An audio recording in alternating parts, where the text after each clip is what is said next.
Some viewers may find the following video disturbing. Viewer discretion is advised. Hey everyone, welcome back to Board Games Unlocked, and today I'm doing a discussion over Voidfall. Or at least I'm going to be doing my best, because there is a lot that goes into this game. So it's from the design team, Nigel Buckle and David Turczi, who was the same design team behind Imperium Classics or Imperium Legends. And this design team is something else. They just work so well together, coming up with brilliant designs. And I mean, David Turczi is like well renowned for his solo modes. He's basically like the guy to get. If you can get him to design a solo mode, it's most likely going to be amazing. I don't know how they do it, because it's just incredible with just the way that their minds work.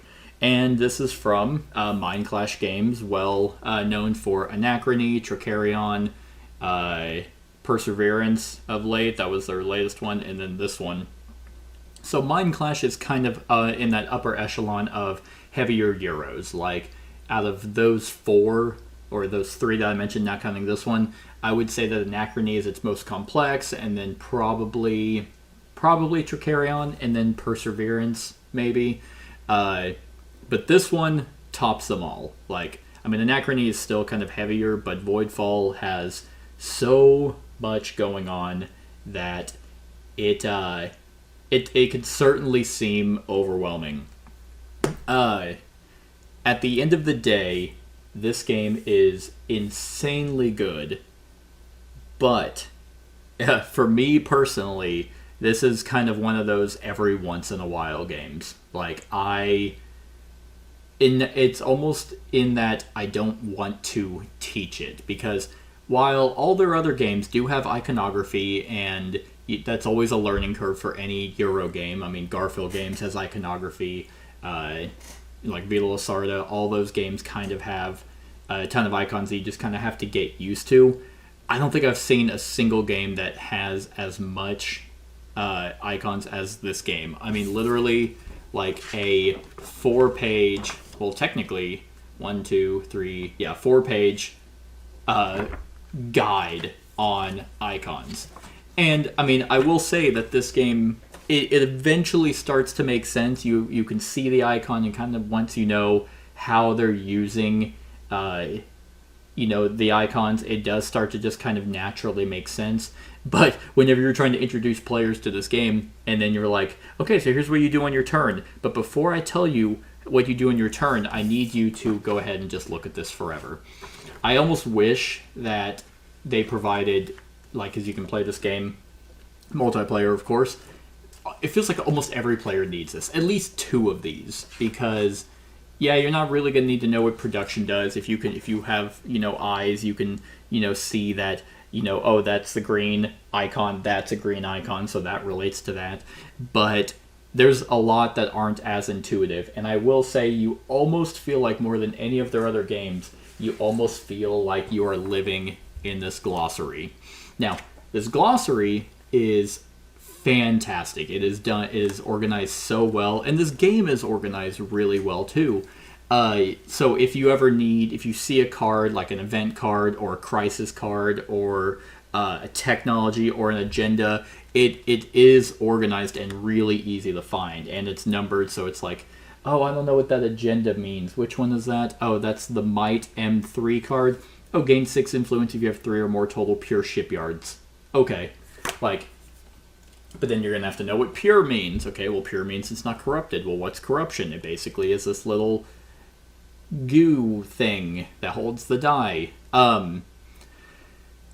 Needless to say, like I said, this is kind of an every once in a while game. In the same vein as, at least for me, Twilight Imperium, any Vita Lasarda game, it's just one that I'm not going to be breaking out a lot. I mean, Hegemony is another one that came out this year that is like, I'm not playing this all the time, nor do I want to, even though I think that all those games are phenomenal. I just don't have the energy to want to sit down and play it, even though I know it's going to be a great time. And Voidfall is no exception. Like, I would basically want to play this whenever I know that the people I'm with are like, they're not tired, they're in the mood to play a heavier, I wouldn't really call this a 4X game, but a heavier game. Yeah, and Mind Clash really outdid themselves with this one. Like, I feel like the barrier to entry to this is so high, but what you actually do on your turn is really not that difficult. So you have these focus cards, and everyone starts, I think it's 9, 2, 3, 4, 5, 6, 7. Yeah, everyone starts out with 9 except the innovation, which starts, and this is going to be basic kind of rules, because there are 14 different houses that you slide into your player board, that some houses play different. There are 4 starting houses that are basically the same, nothing unique about them really, except kind of their starting tech and stuff, but then there's 10 others that actually do change the rules. But generally everyone has the same 9 focus cards. And all you do on your turn is you choose one of those focus cards. Each focus card has 3 actions on it, some with a cost that you need to know the icons for, but it's like spend a resource or move one of your fleet powers over, and then do that. So then you just do 2 of those. You can do 3 if you have a trade token that you spend. So it's like you spend a trade token to get an extra action off your focus card. And then, but you give up the trade icon, so you might have to spend more in production later. It's that's really it. Like you just do 2 or potentially 3, maybe 4 if you play an agenda and you see how it kind of starts escalating. If you have an agenda, you can get a special action from those agenda cards. But you then do those. Once you do those 2 actions, it's the next player's turn. That's really it. And what's really cool is before anyone goes, there are these galactic events that if the game is only, and I say only, 3 cycles. So whenever it's cycle 1, you skip basically a bunch of stuff and then you go to the event. You flip over the first event and it's like, okay, everyone has to do this and then everyone may do this or something. It'll tell you the event that happens. And then it tells you up at the top right corner how many actions everyone gets.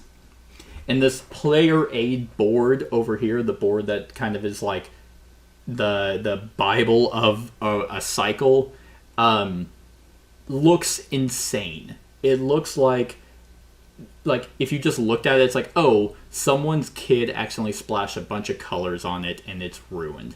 But whenever you understand the game, you can start looking at that and digesting exactly what needs to be done and when. It's like there's a method to the madness is basically what I'm saying. But what's really cool is the event will tell you how many actions everyone's going to get. And by actions, I mean how many focus cards they're playing. So there's no silliness. There's no like insane surprises. It's just everyone's playing 5 cards. Meaning that everyone's getting at least 10 actions that cycle. Then cycle's over, okay. Then it goes to like kind of like the end of round cleanup, the Voidfall, because there's a neutral enemy. Some of these games do it, like Tsukiyumi does it, where they have the Oni. Like, so it's not just players attacking players. In fact, you're probably not going to be attacking a bunch of other players unless they have a lot of glory tokens. You might want to go for some more control, and everyone has kind of like enemy of my enemy vibe going on. So you know, the Voidfall will do their stuff. They hate everyone. Then you do your upkeep and pay your resources. Then you score. Like, every event card has a unique way of gaining a benefit if you meet a condition. And then you have your agenda cards that you've played. You've gathered over the course of the game. Those are your personal private objectives that, hey, this is how I'm going to get influence. And you rinse and repeat for 3 cycles. And at the end, in a competitive game, whoever has the most influence wins. It doesn't sound all that bad. And I feel like that if you play this game a lot, then you can definitely nail down like the teaching and help people understand icons, there is a pretty good tutorial that they give you. The tutorial is kind of it just gets you there. You're basically edging the entire time. You don't quite know, like, you're not quite there, but you're like, I think I'm starting to get it. Because it basically kind of handholds you, but then it tells you, well, go read this section in the rules. My preferred tutorial is basically a hand-holding the entire time to where by the time you're done with the tutorial, it has taught you the whole game, versus like, hey, we're going to kind of tell you this card to play. But anyway, go read the rules anyway. It's like, well, you're not really a tutorial then. And the tutorial doesn't do anything for cooperative mode. Which was a little unfortunate. You kind of have to just play the cooperative mode by yourself. But really, whenever you're going from competitive to cooperative, it shares the same rules, except cooperative has like unique rules that are color-coded in the rulebook. So the rulebook is done really well. But anyway, it does have a tutorial, and you can kind of really help people kind of get into that. But still, I feel like this is one of those games that's just gonna really overwhelm a lot of players, and your game is gonna take quite some time. But at the end of the day, this game doesn't really have anything that I dislike for this type of genre. Like in the big space epic fighting, or it's not 4X because you don't really explore anything. I do think it stands up there with games like Eclipse or Twilight Imperium, or really those two. I can't think of another big 4X kind of game. I wouldn't throw Xayah in there or anything, but it's another one of those. So then the question comes, well, should you play this or should you play those other two? Well, this one is, I feel like it's more closely akin to Eclipse than Twilight Imperium. Twilight Imperium is its own kind of its whole other beast. Because this is way more Euro. There's no die rolling. There's no surprise event cards. There's no politics or any of that. What makes this game kind of stand different from the rest of those is two things in my mind. Because there's tracks, and yeah, the tracks are going to be different based off the factions, but there's two things. One, the game has scenarios, and I think this is something that is really cool, because this has a lot of like theme behind it. It's almost 4 a.m. at the time of me doing this, so I was trying to read this the lore at the beginning of the compendium. It's how many pages is it? It's 6. It's about 9 pages of lore, and I was like, I am not retaining this.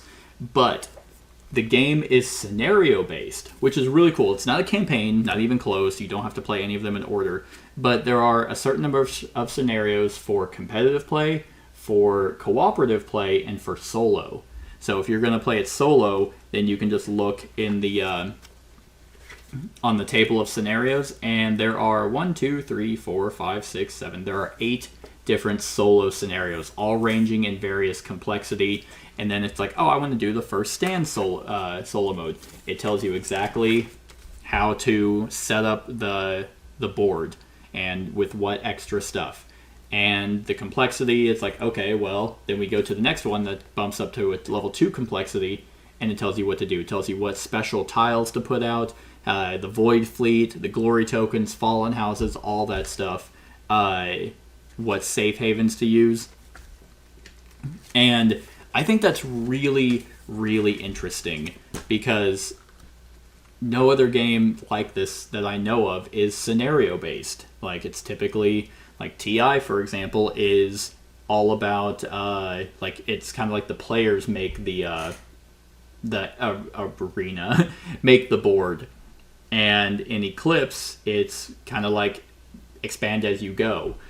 Versus this one, where it's like, everything is deterministic. Every single thing is like, you can see what's there. You can see what everyone has. You know, what outposts, what guilds. You can see the glory tokens that are there. You can see the fleets. You can see other people's strength. Everything is face value, it is what it is. Everyone knows what the special tiles do. It's all there for you. So if you're playing it solo, you just pick that. You want to play cooperatively, you pick which scenario you want to do.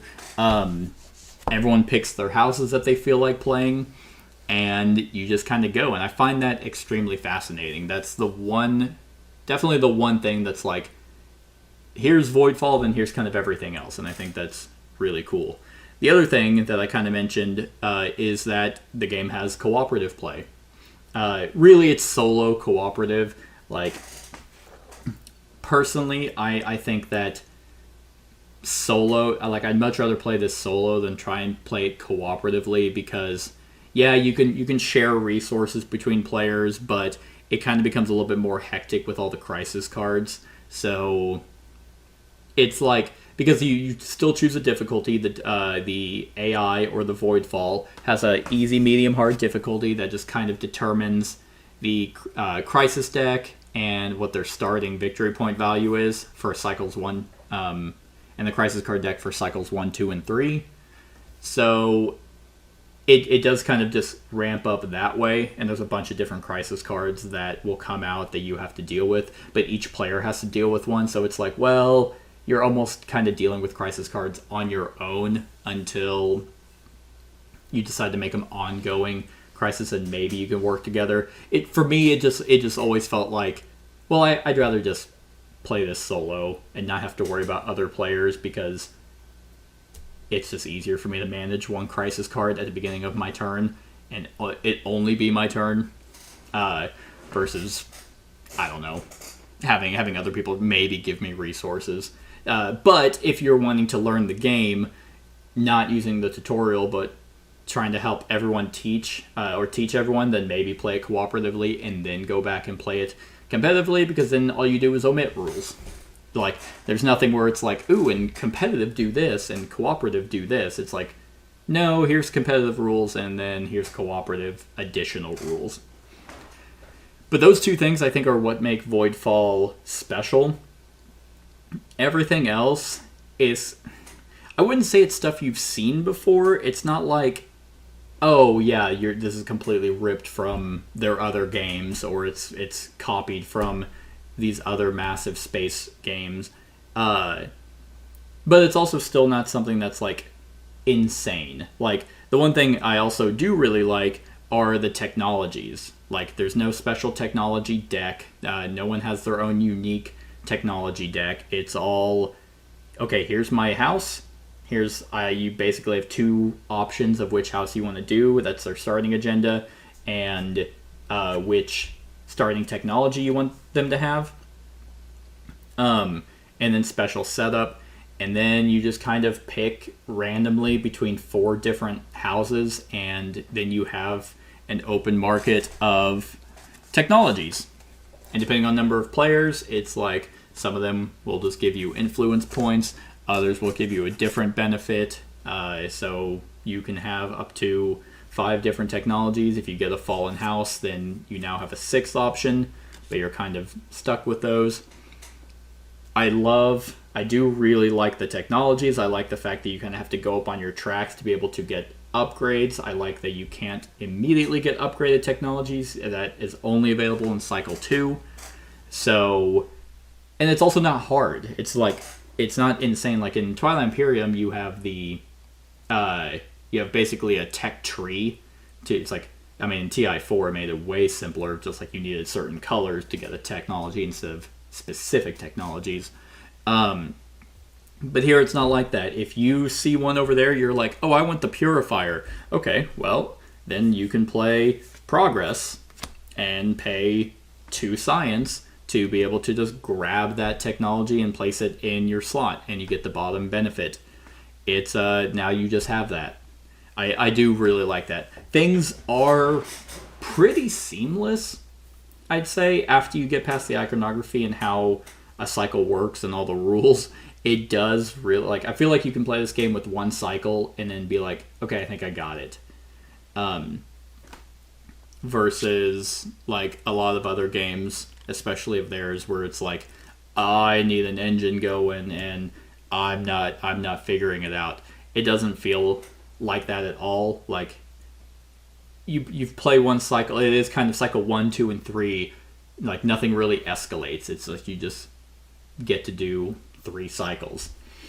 So now the thing I've been basically avoiding this entire time in a massive space epic like this one's to be, and comparing it to the other ones, is we talked about combat. And combat is probably going to be one of the more polarizing aspects of this game. It's going to be either you love it or hate it. And combat is 100% deterministic. Which, what that means is that there's no surprises, there's no special abilities. I mean, there are tech abilities and stuff, but all that's open knowledge. Everything's open knowledge. Like in TI, whenever you go into combat, you have action cards. You may have combat cards, then you roll dice. So that's not deterministic because you have no idea if the dice are going to roll well or what your opponent might have in terms of action cards. There's none of that here. So whenever you go into combat, if you're going to fight a Voidfall or Voidborn, or you're going to fight an enemy, you know for a fact whether you are going to win or lose. That's it. And I know a buddy of mine, like, he doesn't like deterministic combat because also in this game there's no negotiation at all, because there's nothing you can give. There's nothing you can do to sway someone from attacking you or not. If you have, if you have glory tokens of 3 5s, people are going to attack you because you're worth 15 points to do that. And you can't be like, well, maybe if you don't attack me this turn, then there's like, no, there's nothing you can offer. Not that they wouldn't want to hear you. There's just nothing you can do except be like, yeah, you're going to attack me and you're going to win. You can clearly see you're going to win because I have a fleet power of 2 in this area with no, I can't remember what those are called. No, man, damn it. Sector defense tokens, there's none of those there, so it is just 2 fleet power. You're coming in with 3. You're going to win. Because combat is like, it's based off of this here. And if you have no technologies that provide dreadnoughts or carriers or any extra ships, then it's just going to be based off of corvettes. I think they're called corvettes. And it's as basic as it can get. So it's like, okay, on approach, well, there's no sector defense tokens, so there's no approach damage. All right, well, then we go to salvo, and then we just cycle through that, and you just kind of, it's all simultaneous damage. All right, well, you came in with 3 versus my 2. You're going to have 1 remaining, but you will win. I think, for me, in a game like this, the deterministic combat is not that big of a deal because it's not that big of a setback for a player to lose. I mean, yeah, they're going to lose their guilds. The installations like the sector defense or the shipyards, those just get removed. They just get to keep your guilds, which are your production. And then you lose like a glory token, so you become less desirable for other people. But it is just kind of, it is what it is. Like, I don't know. It is kind of lame that combat isn't really all that exciting, but also this feels a little bit like Scythe combat in the sense that you're not going to be doing it a lot, at least in my experience. Like, you're not going to be fighting a whole lot because you don't have a lot of cards that also let you fight a whole lot. Whenever you go to move your units, move your fleet power around, you can't abandon the sector. There's no token that shows, hey, this is mine, I'm just leaving it alone. The only time you can abandon the sector is when you go into combat. But you run that risk. You completely leave it alone, well, now you're dropping your production value because it's completely gone. So it's not super beneficial to go into combat, and you're not going to be doing it a lot because there's not that many focus cards that let you do it. There is a card in here called Temptation that lets you do a different card's action. So you could theoretically go heavy into combat, and that's a strategy that some people might want to do, but in my experience, it hasn't been all that beneficial.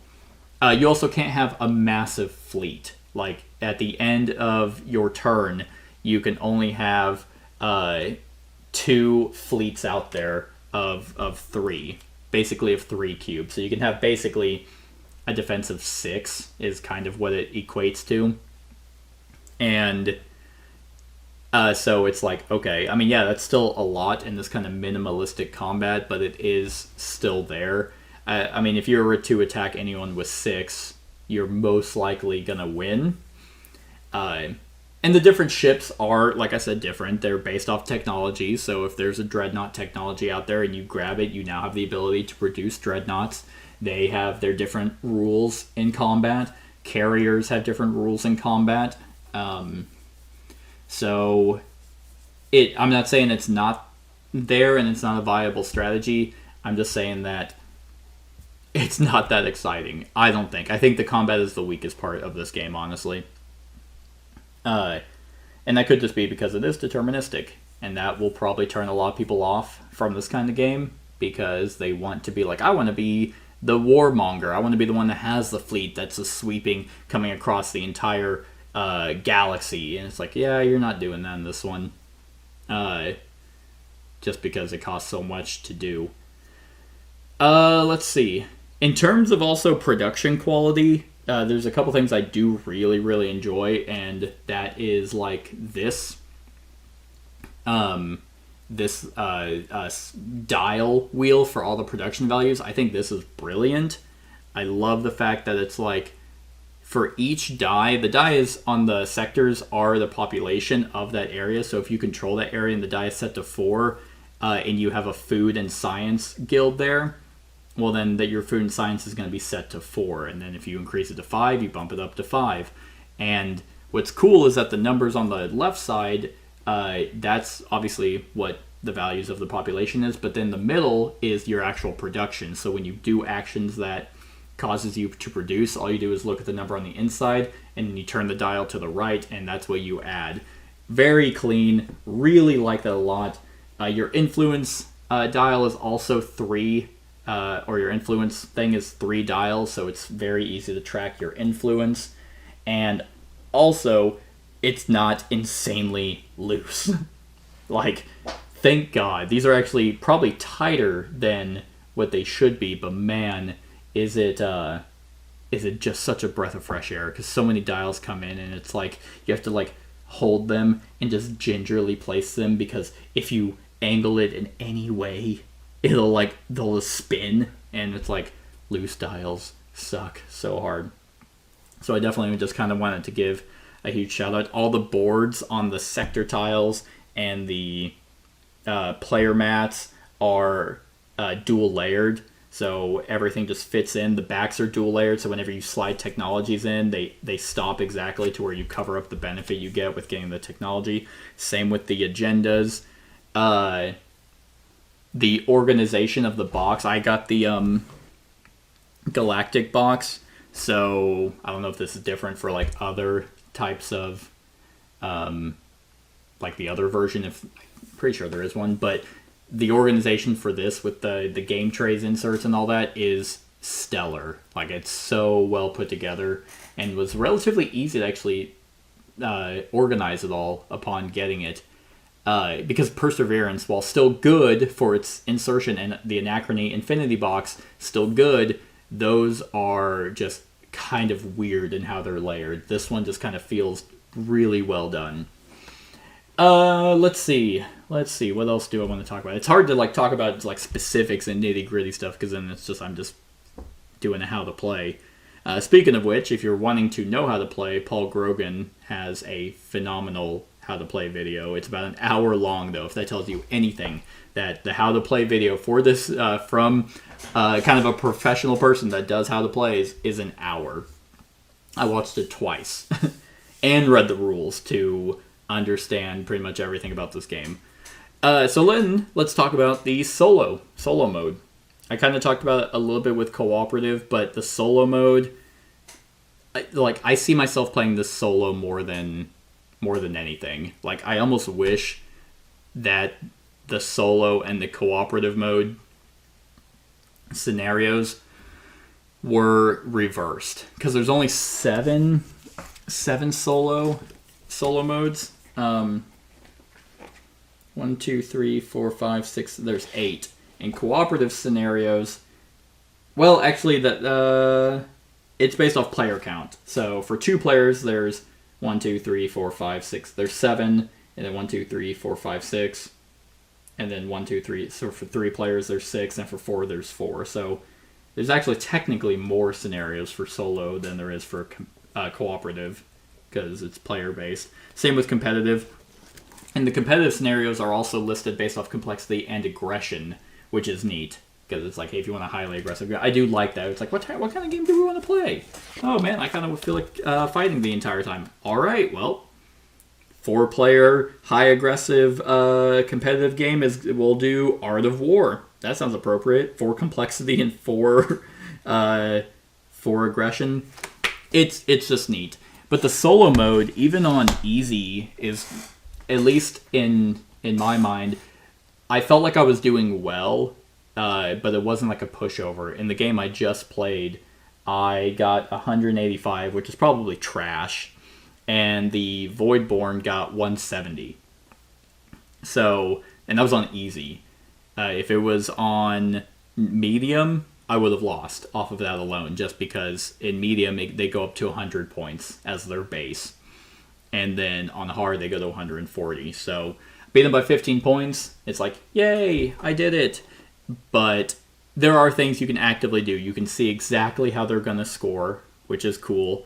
Like, for example, for every Harbinger that's still on the board, they get 10 points. You know, if their Void tile is still active, then they're going to get 30 points. So if you can go hyper aggressive and go after that, you just completely nix 30 points from them. So it's all 100% available for you to see. It's not like at the end of the game where it's like, oh, and now they score for this that you didn't know about. It's like, nope, I know exactly what they're going to score. Like, you could, honestly, you could even math out their score as you're playing the game, because if you just add up, like, you look at the scenario, you've set it up, you could actually tally up their current score, and whenever you remove a Harbinger token, you can just minus 10 points. That's another way to play it. If you get rid of the Void Fleet, minus 30 points. And I do like that. I like the fact that it's like, oh, okay, did I do it? I mean, I don't play that way. I just kind of do my thing, and then I have my total score, and then I look, and I'm like, okay, now it's time to add up theirs and see if I won or if they won. The cooperative and solo has special focus cards. Like in cooperative, there's joint focus that players can use kind of together, and in solo, there's heroic focus, which basically means if you play a card like this one's heroic reinforcement, if I go to play the reinforcement focus, instead of doing mine, I can do the better one that is almost always what you're going to do. I don't see any reason why you wouldn't be like, I'm gonna do my reinforcement card instead of that one, because they're going to go away anyway, so you might as well just use them. And yeah, they're just better. I like those a lot. That's really cool. That gives the solo player an edge. And it's just a lot more, I think it's way easier to manage. I like the crisis cards. You basically flip over a crisis deck, and it's like, oh, that was number 2. Okay, well, I draw from the number 2 crisis deck. And this is choose to pull a fleet power twice from your home sector. So that the crisis cards are really neat, because it's like, this is something you have to deal with. You could choose to do that, and then... or if you don't want to do that, you can choose, okay, in this case, I have to spend 3 food. Okay, I have 15 food, so I'll just get rid of the 3 food, and now this just goes away. If you don't want to do that either, this one is red, it's internal unrest, so it has to go above to be an ongoing crisis, and that just makes kind of, if you keep a bunch of ongoing crisis going, that either means when they skirmish, they're more powerful, or in the production, you actually have to spend some of your resources. Or if you don't want to do that either, you can place a catastrophe token And that basically ignores all of that, except one, you're giving the Voidborn 20 points.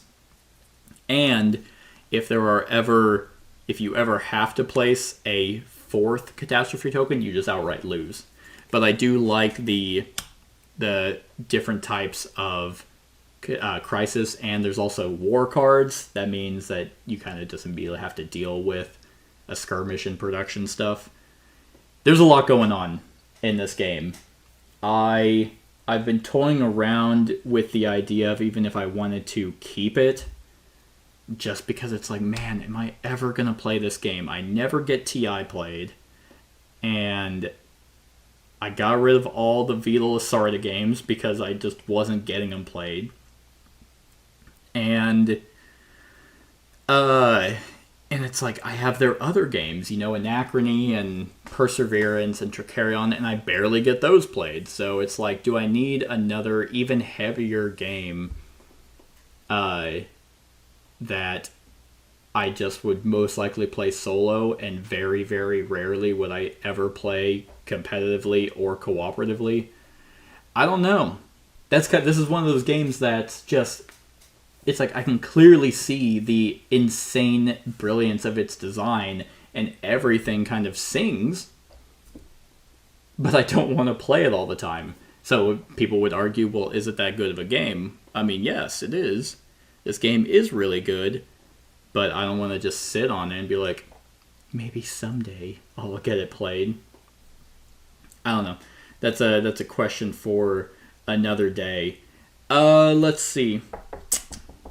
I'm trying to think of any other game, like things that I don't like about it.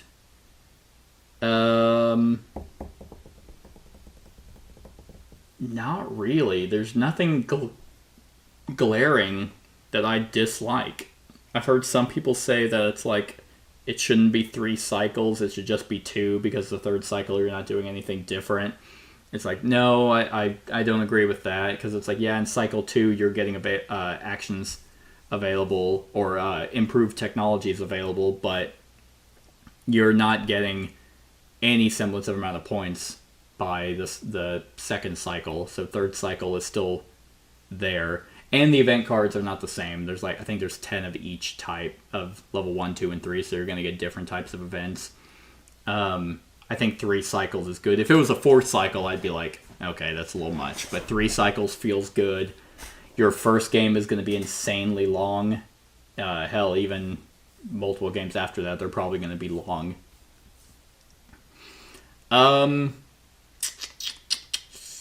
Yeah, if you're one of those people that just gets overwhelmed with choices, I do not think this is the game for you at all. Just because even though, on your turn, you choose one of your 8 cards. And you do 2 of those actions, but that's that's like 24 options, like, given to you all at once. With no... So what I've been doing is like, okay, this is what I want to do, so I'll kind of organize. It's like I get 5 actions or 5 card plays. I'll organize kind of the 5 cards that I want to do, so I know in what order I want to do it on my turn. Because there's not really a whole lot that people... I mean, yeah, people can interact with you, then it's not like it's completely solitaire, but whenever I'm playing solo, that's the way I manage it. Yeah, I don't think there are really any negatives that I got. I just like the way that this game flows. I just think that there's a lot that they put into this game.